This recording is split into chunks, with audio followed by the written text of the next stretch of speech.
Baik teman-teman, selamat datang kembali. Pada kesempatan kali ini saya akan membahas analisa saham untuk tanggal 10 April sampai dengan tanggal 14 April 2023. Jadi untuk kali ini memang agak sedikit berbeda. Saya akan bahas saham-saham yang terjadi lonjakan volume ya. Jadi hari Kamis ya tanggal em, 6 April 2023. Jadi Jumat kan libur ya seperti itu ya. Karena mendekati Jumat Agung. Jadi terakhir penutupan hari Kamis itu saham-saham yang saya bahas ini 10 transaksi terbesar, ada beberapa yang terjadi ledakan volume dan dia masih naik ya seperti itu ya. Nah, apakah akan tetap berlanjut? Ya umumnya ya ada beberapa yang berlanjut tapi tidak ada yang pasti ya seperti itu ya.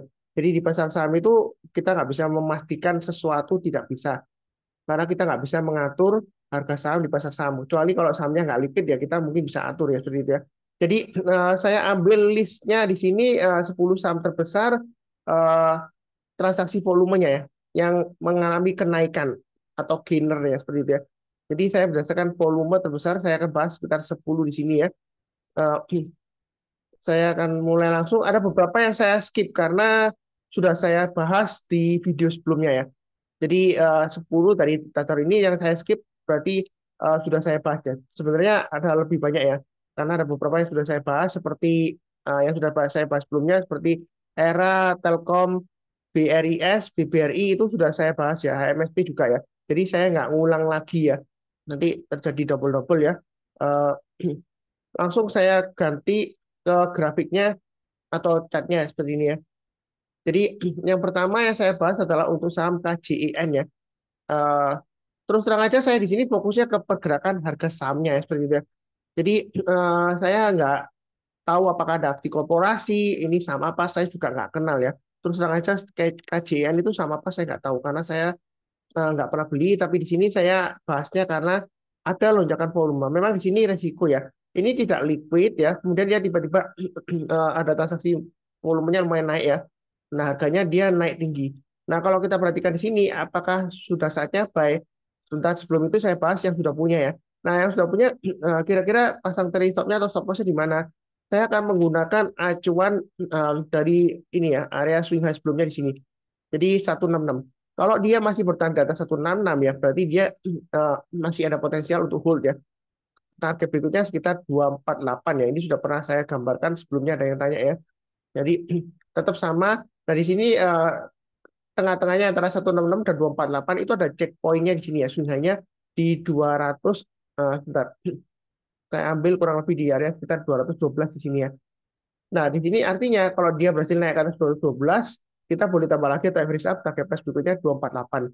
Tapi perlu diingat, ini volumenya seringkali hilang ya. Jadi resikonya tinggi banget. Kalau Anda nggak berani nanggung resikonya, ya silakan pilih saham yang lainnya. Ini kebetulan yang saya bahas risikonya lumayan tinggi ya. Seperti itu ya, fluktuasinya. Jadi kalau yang belum punya lebih baik ada dua strategi yang belum punya ya kalau mau ikutan ya. Nah, kalau dia koreksi di bawah 166, kita jangan langsung buy. Kita belinya kalau dia sudah berhasil naik lagi ke atas 166 menjelang penutupan atau besok paginya ya. Strateginya seperti itu untuk buy on weakness. Nah, kalau buy on weakness nggak dikasih, kalau yang tipe buy high sell higher ya, ada beberapa orangnya itu suka yang trading breakout. Jadi dia buy high sell higher.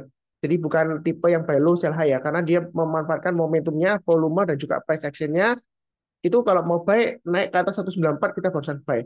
Nah, naik lagi ke atas 212 kita tambah lagi atau average up, target price berikutnya di 248. Nah, kalau 248 ini masih bisa naik, maka target price berikutnya dia akan menguji highest-nya di sini 340 ya. Kalau mau tambah lagi tengah-tengahnya antara 248 dan 340, maka checkpoint-nya adalah 298.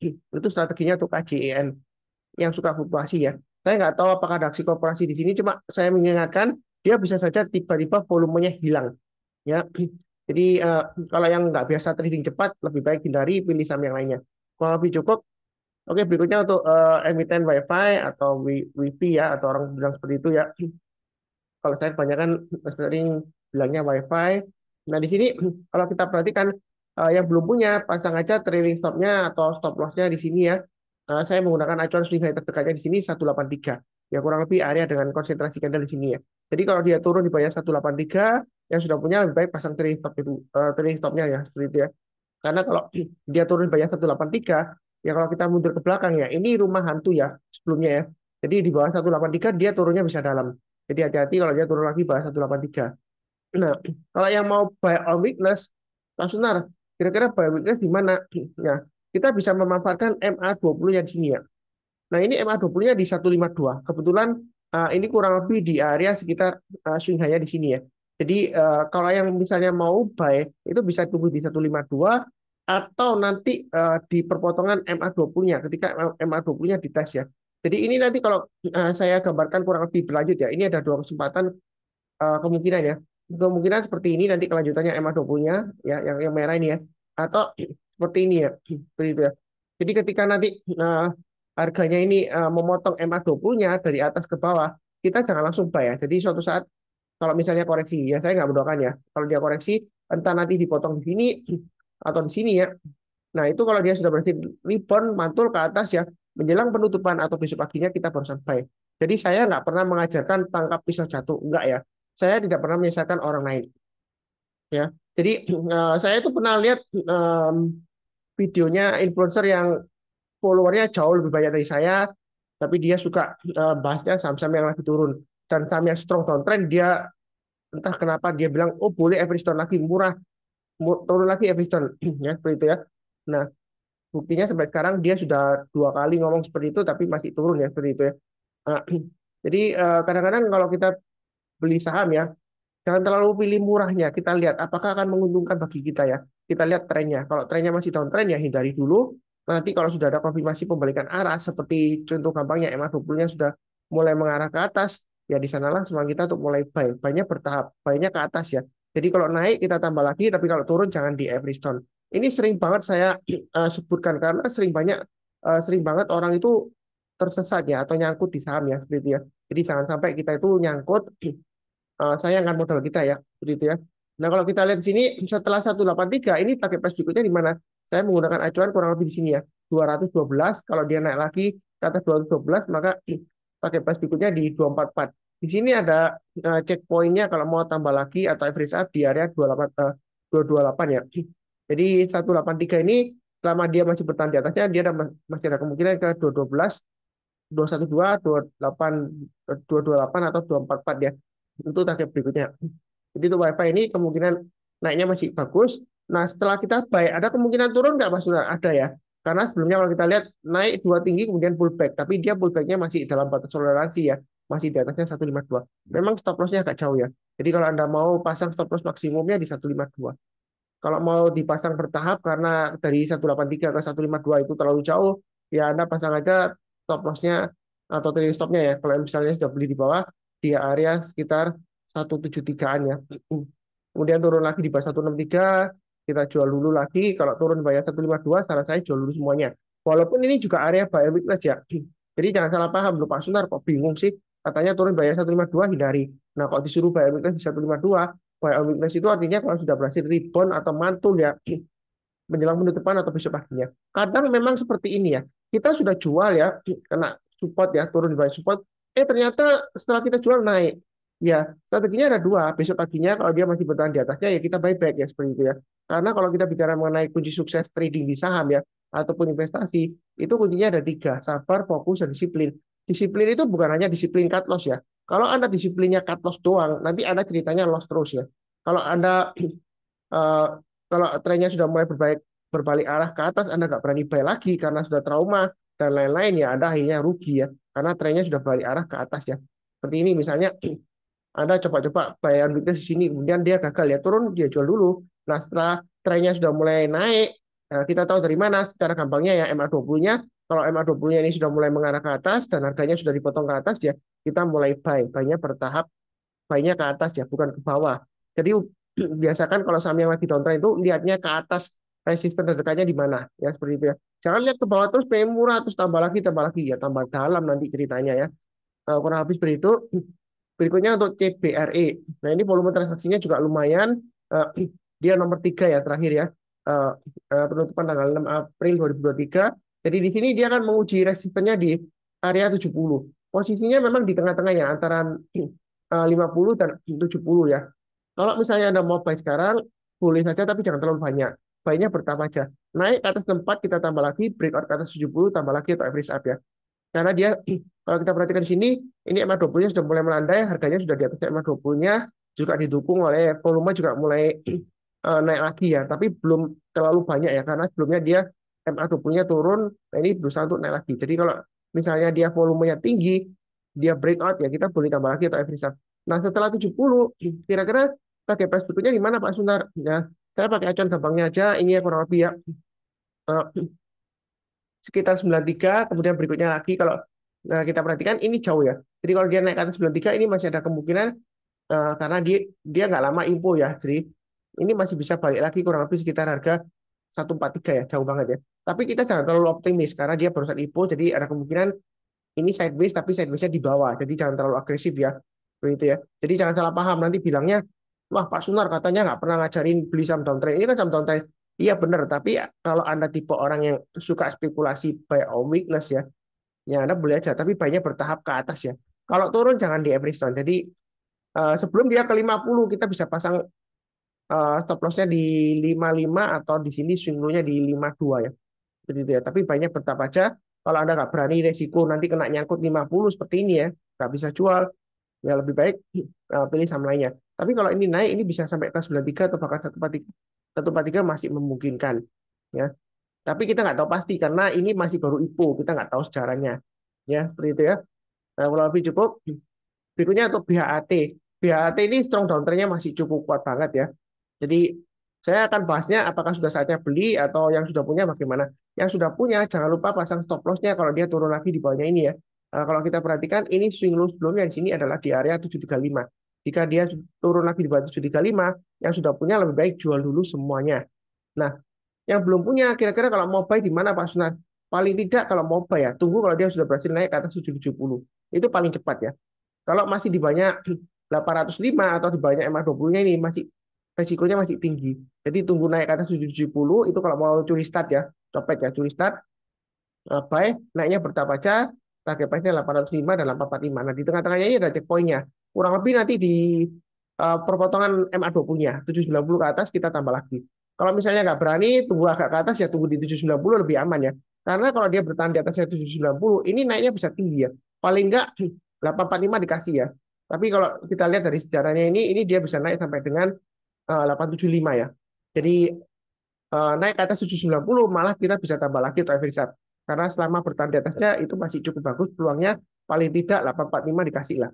Tapi kalau dari sebelumnya di sini ini sampai 875 dikasih dua kali ya seperti itu ya. Selama dia bertahan di atasnya 790. Itu untuk BHAT. Memang sekarang masih downtrend, jangan terlalu agresif ya. Gitu ya. Jangan berpendapat bahwa oh Pak Sunar kenapa nggak borong sekarang aja ini mumpung murah. Ya seperti itu ya. Kalau sudah terjadi sih ngomongnya gampang ya. Ya. Mungkin Anda belinya di sini ya, terus kebetulan naik ya. Jadi Anda bangga kemana-mana ya. Terus Anda pamerkan. Ya, karena sudah terjadi, gampang ya. Anda bisa flexing kemana-mana. Coba kalau kasusnya seperti ini, Anda belinya di sini. Ketika dia turun, Anda beli ya di sini ya, mungkin 790 ya. Kemudian turun lagi ya. Anda beli lagi mungkin di 770. Nah, sempat naik 790 turun lagi ya sampai 735. Anda nggak mungkin pamer kemana-mana karena kalau Anda pamerkan dan Anda, ya Anda pasti disinggung saham yang lagi downtrend kalau dibeli nyangkut akhirnya ya seperti itu ya. Ya kata-katanya biasanya seperti itu ya. Jadi kadang beli di atas itu bukan sesat ya enggak ya. Kita kunci kuncinya adalah konfirmasi kalau trennya sudah mulai berbalik arah ke atas kita baru sampai ya. Seperti itu ya. Jadi dengan video saya yang saya buat ya, itu banyak membantu ya, karena banyak orang itu nggak paham. Banyak influencer, ada influencer yang terkenal bilang, kalau turun itu saatnya borong saham ya, seperti itu ya. Ya kita lihat, ya. Kalau misalnya semudah itu ya, saham yang lagi turun-turun terus kita borong banyak ya, dia bakalan naik tinggi balik lagi ke level sebelumnya. Mungkin dia dari atas sudah turun 80% ya. Wah itu murah banget, langsung borong gitu. Nah, kalau seperti itu ya, semua orang nggak perlu kerja. Tinggal cari aja saham yang turunnya lebih dari 50%, terus kita borong rame-rame, ya kan, nanti bisa balik lagi kan. Nah, kalau turun 50%, kalau balik lagi ke awal semula, ya berarti cuannya atau profitnya 100% ya. Ya, kalau semudah itu orang nggak perlu kerja. Pinjam aja uang di bank ya, rame-rame borong sahamnya, nanti kan juga naik, Mas Sunar. Ditunggu aja, paling 1-2 minggu, atau 1-2 bulan, atau 6 bulan, nah, begitu ya. Pinjam uang di bank. Iya kan kalau semuanya nggak kerja, ekonominya nggak jalan ya seperti itu ya. Ya ekonominya nggak jalan ya pasar sahamnya juga hancur semua ya. Kalau ekonominya nggak jalan, nggak ada yang mau jadi buruh ya. Semuanya main saham semua. saham yang turun 50% dibeli karena bisa naik ke atas lagi. Ya belum tentu ya seperti itu ya. Ya kurang lebih cukup ya. Oke, berikutnya untuk Bukalapak. Nah, Bukalapak di sini kalau kita lihat downtrendnya masih kuat MA20-nya. Nah, ini ada potensial secara harapan ya. Istilahnya itu kalau hujan badai, ini ada pelangi mulai nampak ya. Apakah sudah saatnya buy? Ya, ya, kita kalau kita lihat di sini, ini memang dulunya sebelumnya 220. Kalau kita mau buy sekarang, memang masih resiko. Jadi kalau mau Anda mau curi start lebih baik eh, Anda buy-nya sebentar. Ini garis-garis sebelumnya saya hapus saja. Ini saya gambarkan garisnya lagi ya. Kalau kita perhatikan di sini ya, ini ada high yang sebelumnya dia uji ya, 244 ya. Dia berusaha naik gagal terus turun lagi, berusaha naik gagal turun lagi. Ini juga kebetulan sama ya 244 ya. Jadi ini bisa kita pakai acuan 244. Itu paling amannya. Nah, memang sekarang downtrend kuat banget kan. Kalau beli sekarang resiko. Kalaupun Anda mau curi start ya pasang stop loss-nya di 220, tapi jangan terlalu banyak. Kalau dia naik lagi ke atas 244, kita tambah lagi untuk every start. Ini kalau trading ya, seperti itu ya. Kita nggak bahas mengenai fundamentalnya, apakah ini saham jelek atau enggaknya, eh, kita hanya fokus ke pergerakan harga sahamnya. Jadi jangan salah paham, oh, Pak Sunar yang dibahas kok saham yang Bukalapak yang jelek. Tapi kalau dibilang jelek kok ini asing borong ya seperti itu ya. Ya kita nggak lihat asingnya sih, saya fokusnya ke pergerakan harga sahamnya. Ini asing borong loh ya, nah, naik ya kuning grafiknya. Nah seperti itu ya. Nah kalau naik ke atas 24 kita berusaha mulai buy. Buy-nya bertahap aja ke atas, jangan ke bawah ya. Jadi sekali lagi saya sebutkan ya, karena suka ada yang suka kalau turun di average down supaya loss-nya kelihatannya kecil ya. Padahal kalau dia masih turun lagi ya nilai rupiahnya semakin bertambah banyak kalau loss ya. Ya kurang lebih seperti itu ya. Cukup buy-nya bertambah aja 24 ke atas kita buy. Kemudian kalau mau tambah lagi tengah-tengahnya kita bisa pakai acuan 254 ya. Ini kurang lebih area support sebelumnya. 254 ke atas tambah lagi. Terus berikutnya lagi kalau misalnya sudah rapi seperti ini tinggal ikutin aja 264 terus 274 dan seterusnya ya. Umumnya seperti itu ya. Jadi ada beberapa saham itu yang kalau misalnya harganya sekitar 200-an, setiap pelipatan Rp10 atau Rp20, dia naiknya lumayan rapi ya seperti itu ya. Ya kurang lebih seperti itu. Oke, berikutnya untuk SATA. Ini terjadi ledakan volume ya seperti itu ya. Kalau kita lihat di sini, ini sahamnya masih sideways di bawah. Ya, kalau yang suka trading sideways di bawah, resikonya memang agak kecil ya. Tapi volumenya kurang liquid ya kalau menurut saya ya. Kadang-kadang volumenya bisa hilang ya. Jadi low-nya kan 65. Kalau Anda mau spekulasi buy sekarang boleh aja, tapi buy-nya bertahap. Kalau dia naik lagi ke atasnya 74, kita tambah lagi. Atau yang belum punya kalau mau buy silakan. Berikutnya 83 ya. Ini saya gambarkan aja supaya nggak bingung, supaya bisa dicatat. Pasang aja automatic order. Setelah 83, ya ini kan sedikit ya. Ini cuma 88 ya. Jadi saya berikutnya saya ambil targetnya di 106. Jadi kalau dia naik ke atas 83, kita boleh tambah lagi atau average up. Jangan kaku ya dalam arti, oh Pak Sunar, ini 2 kali gagal loh. Tembus ke atas kemudian turun lagi. Nah ini kalau 83 ke atas kita take profit aja karena dari 70 ke 83 kan lumayan. Eh, Ya boleh aja sih kalau ada berpikiran seperti itu. Tapi kalau saya sih ya, sebelumnya gagal belum tentu kali ini gagal ya. Jadi di saham itu jangan terlalu kaku. Jangan sampai analisa teknikal resisten menjadikan tembok yang membatasi Anda untuk profit lebih tinggi lagi. Karena breakout ke atas resisten ya, naik ke lantai berikutnya Anda nggak berani buy. Ya, seperti itu ya. Karena Anda pikiran, wah itu resisten kuatnya Pak Benar. Ya, kurang lebih seperti itu ya. Jangan terlalu takut, yang penting pasang trade stop-nya dan stop loss-nya. Era. Nah, era saya nggak bahas lagi karena sudah ada pembahasannya mengenai era ya. Sudah saya bahas video sebelumnya, jadi saya skip ya. Bukan berarti jelek nggak ya, sudah saya bahas. Linknya ada di video deskripsi bah ini ya, playlistnya ya. Jadi tinggal klik playlistnya, kemudian cari era, Anda ada chapternya ya, langsung Anda ke era, langsung ya chapternya era. Nah, seperti itu ya, cukup. Berikutnya GDST. GDST terjadi ledakan volume, tapi tidak liquid ya di sini ya. Nah, di sini strateginya bagaimana Mas Sunar? Ya kalau mau coba-coba atau spekulasi saham yang seperti ini ya boleh aja. Tapi saya ingatkan ini resikonya besar karena tiba-tiba volumenya bisa hilang. Tapi juga resikonya besar, eh, profitnya juga lumayan potensialnya. Nah ini dia memang masih tanggung ya. Dia kan terakhir kan testing high-nya 190 ya, yang sistem terdekatnya. Nah kalau posisinya di tengah-tengah, lebih baik Anda tunggu buy weakness di 147 atau nanti di MA20-nya ya. Atau kita perhatikan volumenya. Kalau volumenya dia stabil naik selama kurang lebih 1 mingguan, dan mungkin minggu depannya kita bisa mulai entry ya setelah 1 minggu ya. Kita lihat dulu. Jadi boleh aja wait and see. Nah kalau misalnya minggu ini dia breakout ke atas 190, eh, juga cek volumenya ya. Kalau volumenya dia naik rata-rata 5 harinya masih di atasnya ya, berarti dia masih cukup kuat ya naiknya. Nah ini kalau naik ke atas 190, target berikutnya 214 dan 246. Baiknya bertahap aja untuk GDST ya seperti itu ya. Jadi jangan terlalu agresif banget. Nah, ini memang fluktuasinya tinggi ya. Tapi kalau kita bicara mengenai saham gorengan ya, katanya Pak Sunar hindari saham gorengan ya. Apalagi nanti bulan Juni ARB simetris mulai dilepas paruh ya. Nanti setelah itu September, Agustus atau September gitu atau Oktober saya lupa ya. Itu nanti dilepas semuanya. Jadi ARB simetris kalau 35% naik ya 35% turun. Nah, itu bagaimana sebenarnya ya? Kalau kita bicara mengenai gorengan, saham gorengan ya. Saham itu kalau nggak digoreng nggak naik ya seperti itu. Tetap aja turun di bawah atau di atas terus nggak naik-naik atau nggak turun-turun ya. Karena nggak digoreng, nggak ada yang demand supply-nya nggak main ya seperti itu ya. Jadi tergolong gorengnya pakai minyak yang bagus atau minyak yang bekas ya seperti itu. Atau minyak campuran bahan kimia ya. Kalau minyaknya bagus ya, ya mungkin masuknya lebih banyak ya, bayinya lebih banyak. Kalau misalnya fluktuasinya tinggi ya, ya, ya kita belinya sedikit aja sesuaikan dengan resiko profil masing-masing. Ya seperti itu ya. Oke berikutnya untuk nasi. Nah nasi ini kalau nggak salah juga belum lama IPO kalau nggak salah ya. Akhir tahun 2021 ya. Jadi nasi di sini saya di sini nggak lihat ya apakah ada aksi korporasi atau eh, notasi khusus ya di mana dikasih tato ya. Saya nggak lihat ya. Jadi Anda cek sendiri. Karena di sini saya fokusnya ke pergerakan harga sahamnya. Ini sebenarnya dia akan berusaha untuk breakout ke atas 78. Jadi kalau yang mau buy, yang belum punya, naik ke atas 78 atau hanya dari hari Kamis ya 6 April ya, itu boleh buy. Jadi naik ke atas 78 atau naik ke atas hanya 81 boleh buy. Kemudian target pas berikutnya di mana? Ini saya gambarkan di 93. Kemudian kalau naik lagi di 106 ya, untuk nasi ya. Jadi kalau mau buy sekarang sebenarnya nanggung ya. Naik nggak naik, kemudian turun nggak turun. Yang sudah punya jangan lupa pasang trailing stopnya atau stop lossnya di area 66 di sini ya kurang lebih ya. Kalau dia turun banyak 66 lebih baik jual dulu karena dia akan testing lagi area 53.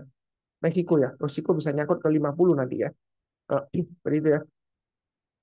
Entah ini sama akselerasi atau enggak ya, saya nggak tahu ya. Dilihat dulu ya. Kalau bukan sama akselerasi ya, mungkin dia bisa turun. Maksud saya kalau sama akselerasi ya, dia bisa turun lagi di bawah 50 ya. Karena bisa di bawah 50 kalau untuk papan akselerasi.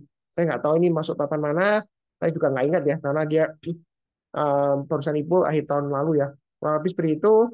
Oke, berikutnya untuk WAPO. WAPO terjadi ledakan volume ya.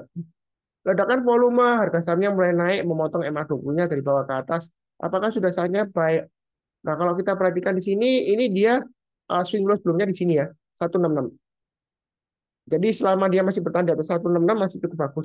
Yang sudah punya pasang aja trailing stopnya atau stop lossnya di 148 dan maksimum di 139 ya. Saya pakai channel low di sini ya. Jadi kalau turun di banyak 148 atau 139 lebih baik jual dulu semuanya ya kalau turun di banyak 139. Yang mau buy tunggu aja buy-nya di area 148 itu buy weakness ya. Jadi kalau turun jangan langsung buy. Rebound mantul ke atas kita barusan buy.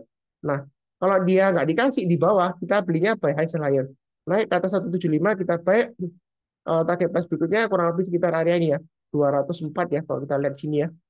Berikutnya lagi kalau dia naik lagi maka ada di swing high di sini 234 ya. Kemudian berikutnya lagi kurang lebih di area di sini ya 268. Jadi garis-garis yang sudah saya berikan ini umumnya ya kebanyakan feedback yang saya terima itu lumayan akurat dan rapi ya. Ini kalau kita lihat ya lumayan rapi ya. Ini kena swing low-nya di sini, ini juga kena swing low-nya ya. Ini area konsentrasi candle dari high-nya ya, resistennya berarti ya. Seperti itu ya, resisten dari support 166. Jadi yang saya gambarkan garisnya itu rapi banget. Banyak orang yang konsultasi ke saya, Pak Sunar, minta tolong gambarkan garis-garis yang ini dong untuk saham ini ya. Kalau misalnya belum dibahas di YouTube video. Ya kurang lebih seperti itu. Kemudian berikutnya untuk Telkom. Telkom sudah saya bahas, jadi saya nggak bahas lagi ya. Karena kalau dibahas lagi nanti jadi terlalu banyak, double-double buat apa ya, seperti itu ya. Oke, berikutnya untuk saham SLIS ya. Seperti itu ya. Kalau nggak salah yang terakhir SLIS ini, bentar. Saya lihat apakah ada alert dari bot saya. Oh, belum ya. Jadi belum ada alert ya. Jadi untuk SLIS ini, eh, kalau kita perhatikan ya, bentar. Ini saya lihatkan ya. Eh, dia volume transaksinya lumayan sih, agak ke bawah, tapi dia lumayan ya. Lumayan besar ya, 859.194 ya. Seperti itu ya. Jumlahnya dalam satuan lot ya. Ini yang paling besar tadi sudah saya bahas Kaizen ya di awal-awal ya. Em, jadi untuk saham SLIS, terus terang aja saya nggak tahu sama apa ya SLIS itu. Saya kadang-kadang saking banyaknya itu nggak ingat satu persatu sama apa ya. Yang penting saya di sini fokusnya ke pergerakan harga sahamnya, bukan ke aksi korporasi. Kalau ingin tahu apakah ada news apa itu Pak Sunar, kalau tiba-tiba naik, ya silakan riset sendiri ya. Nah ini di sini dia akan testing resistennya sebelumnya 190. Nah sudah punya pasang aja trailing stopnya mulai 183, memang dekat ya. Nah, pasang dua level. Kalau dia turun lagi di bawah 167, lebih baik jual dulu semuanya itu untuk SLIS. Naik ke atasnya ini 190, kita beli buy. Itu bagi yang belum punya. Nah, target berikutnya di 216, paling tidak checkpointnya sekitar 210-an ya. Jadi naik ke atas 190 kita beli, jangan lupa pasang trailing stopnya atau stop loss-nya. Kalau mau average up di tengah-tengahnya sekitar 200-an ya. Saya nggak gambarkan garisnya. Kalau dia naik ke atas 216, kita boleh tambah lagi untuk average up, maka target berikutnya sekitar 264, atau kalau mau digambarkan tengah-tengahnya checkpointnya sekitar 200 ini ya, 240 ya. Jadi naik ke atas 216 boleh buy. Mungkin ada yang bilang, oh Pak Sunar, itu ini ekor panjang ke atas loh, gagal. Ini aja mau naik gagal. Ini sudah naik kemudian gagal. Ini naik terus gagal. Nah ini kalau naik ke atas 211, kalau tambah lagi jangan-jangan turun lagi. Ya kita jangan terlalu ragu ya, saya sebutkan lagi ya. Jika sebelumnya gagal, satu, dua, tiga gagal, keempat kalinya belum tentu gagal lagi. Tapi belum pasti berhasil juga. Jadi kita lihat menjelang penutupan kalau dia masih bertahan di atasnya 216 atau besok paginya kalau mau amannya ya, oh pasti di atas 216 ya kita tambah lagi atau average up. Yang belum punya kalau mau buy high sell higher ya silakan. Cuma perlu diingat ini fluktuasinya tinggi. Seringkali dia volumenya bisa tiba-tiba hilang ya. Contohnya seperti ini. Eh, dia naik tinggi di sini ya. Maaf ini agak error. Ini ya. eh, sini dia volumenya naik tinggi ya. Ini tanggal 22 November 2022.